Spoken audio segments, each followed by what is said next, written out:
Marriage is like a beautiful garden where we have to learn to plant seeds, uproot weeds, and kill the snakes. Let me say that again. Marriage is like a beautiful garden.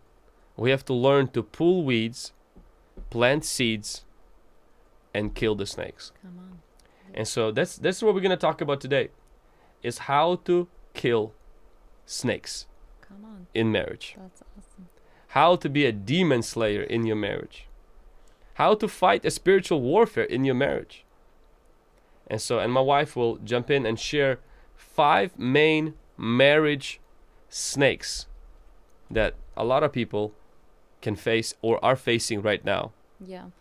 Before I mention those 5 snakes, I just want to tell you and let you know that marriage is not a passive institution. If you're going into marriage with the mindset that you're just going to fold your hands and you're going to be happy and things will be handed your way and the person will make you happy and you will not have to work or fight or do anything just because you're going to get the right person, that is not the reality and that's not true. You will always have to work, like, in the garden you have to work, you have to plant seeds, you have to pull out weeds, you have to kill the snake. All of that represents action. And if you are a lazy person that does not want to work on a relationship, marriage cannot survive. That's just it. And now we're gonna go into the 5. I think a lot of people, what they do is there's this myth: if I find the right person, Yes. my marriage will magically work. Because once marriage is made in heaven, Yeah. it will never have to work on earth. It will never have to have any efforts. It will never have to have any struggles on earth. And the moment people hit rough patches in their marriage, they immediately start feeling like, I made a mistake. Yeah. I should have married so and so. I should have not married at all. Yeah. And so and I think that's Kinds of lies. huge demonic lies. And so and I think a lot of people face this, especially when they hit difficult times. So tell us about some of those snakes. Yeah, so marriage is not passive, it's always active. So 5 marriage snakes that you have to kill in your garden. And I want you to analyze yourself and your marriage right now as you hear me. I'm just going to mention 5 of them and Vlad's going to elaborate a little bit more. So the first one is generational curses, something that runs in your family. Number 2 is demonic torments. Number 3, strongholds in our minds. Number 4, addictions. And number 5, character issues. Those are the 5 snakes that you have to identify and kill them. And we're going to go a little bit later into how to kill those snakes. So generational curses, it's something that runs in your family. Now, you must understand the difference between a curse and a demon. A curse is something that God allows, pretty much brings on a person's life because of their disobedience to Him, specifically when they cross the line and they go to the dark side. Now, and they're not, in fact, today I was reading in Malachi where God says that I curse your blessings. When people don't take God serious, they don't take God's word, to heart, somebody offended God in such a way that God released the curse. The curse of the Lord, it says. The first person to pronounce the curse, and I have a whole, 10 streams about curses, which I'm not going to touch on today. When people committed occult, witchcraft, what it does is it opens the door for curses. And these curses, they run in families. They run from one generation to another. They run through the bloodline. The curses of divorce, for example, the curses of infidelity, where it goes from one family to another. Everyone in your family has it. This particular broken family dynamic. And if you notice that, and you're like, well, maybe I became a Christian, all of that is over. Well, theologically and legally, yes. You also, when you became a Christian, you also became delivered from all your sin. But it doesn't mean that you don't struggle with sin. You also have, righteousness and everything, but it doesn't mean that every second you live out that righteousness. So positionally, yes, you got all of that freedom. But conditionally and practically, you still have to walk it out through the process of sanctification and deliverance. The second snake is the demons. What are some of the demonic spirits that are on the loose to destroy marriages? So I think the first one is the spirit spouse, where people, where demons come at night and have sexual relationship with you, or even build these families in the spiritual world with the people in their dreams in the spiritual world. And number two, spirit of anger. That's one of the demonic torments that can separate people in marriage. Spirit of control, spirit of manipulation. Also, I would probably add spirit of loneliness and rejection. Those are the things that will not allow you to feel loved, no matter how much the spouse will love you. Yes.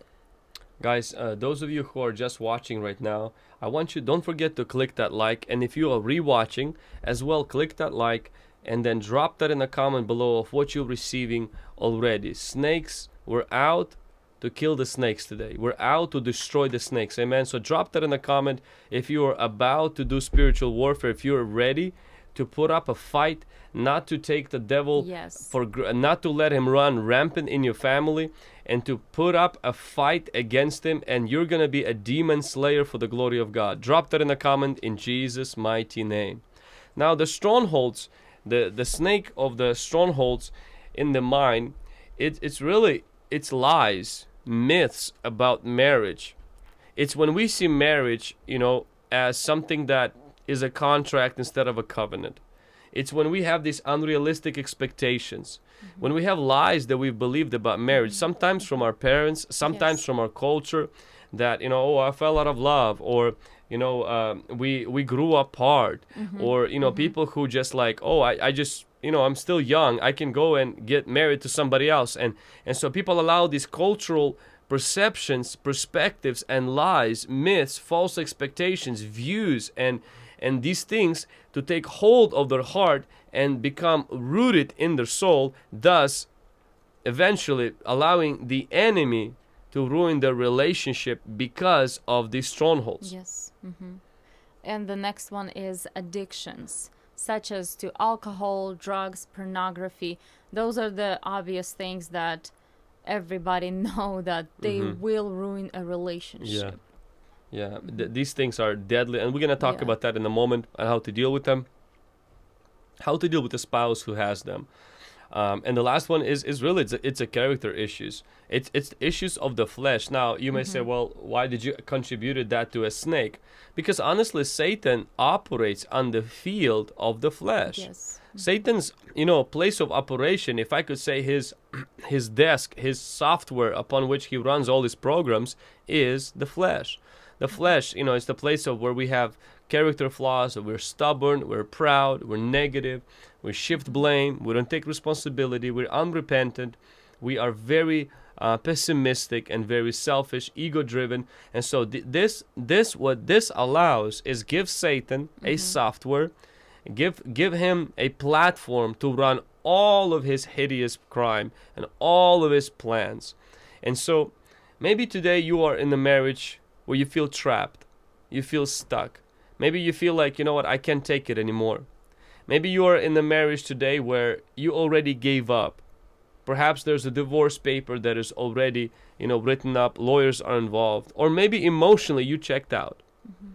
Perhaps things are so hard and you're honestly right now having a hard time to believe that it will ever get better.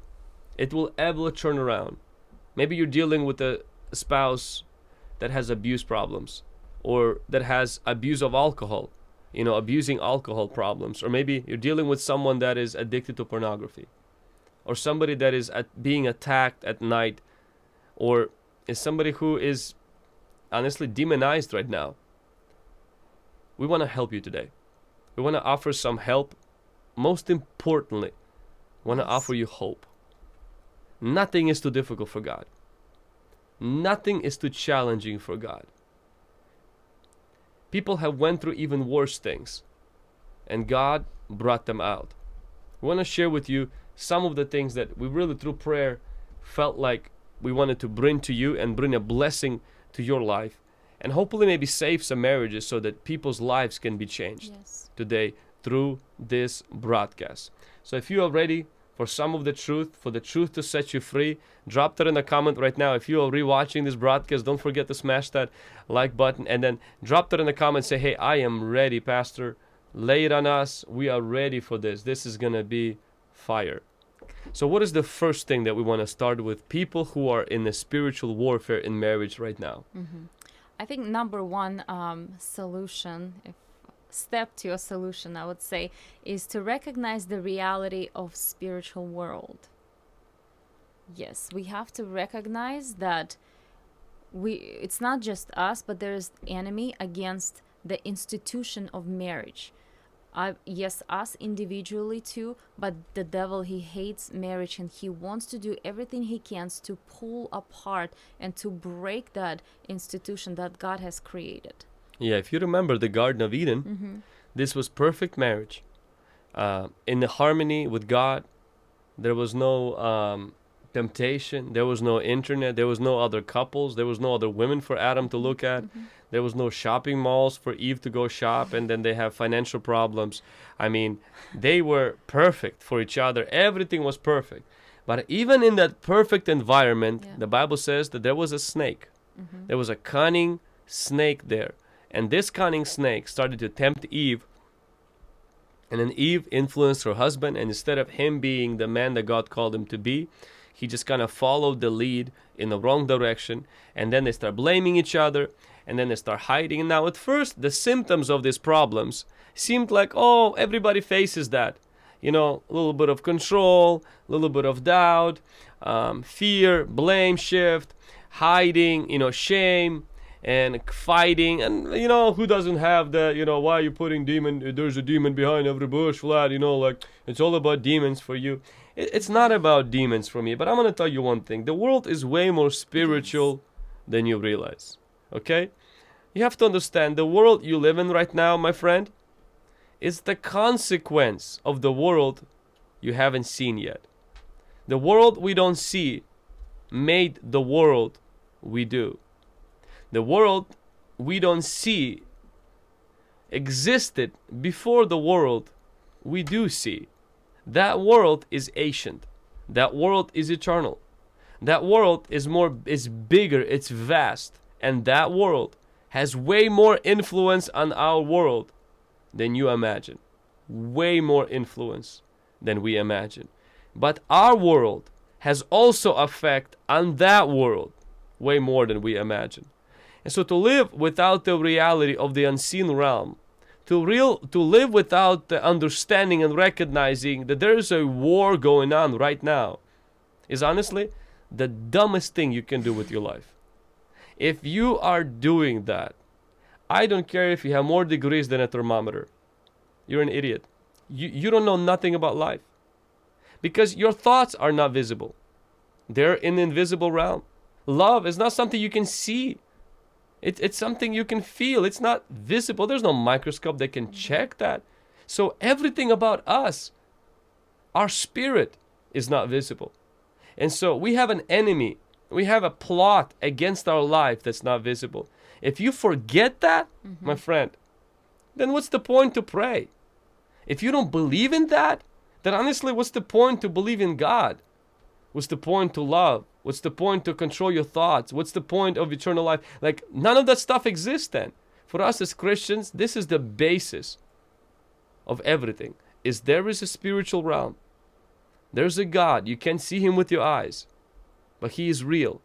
And there's an enemy. You may not see him with your eyes, but he is real. And that's the first layer that starts with that. People who don't know that, don't recognize that, make a lot of mistakes. Imagine this. You're in the basement of your house. Your basement is flooded.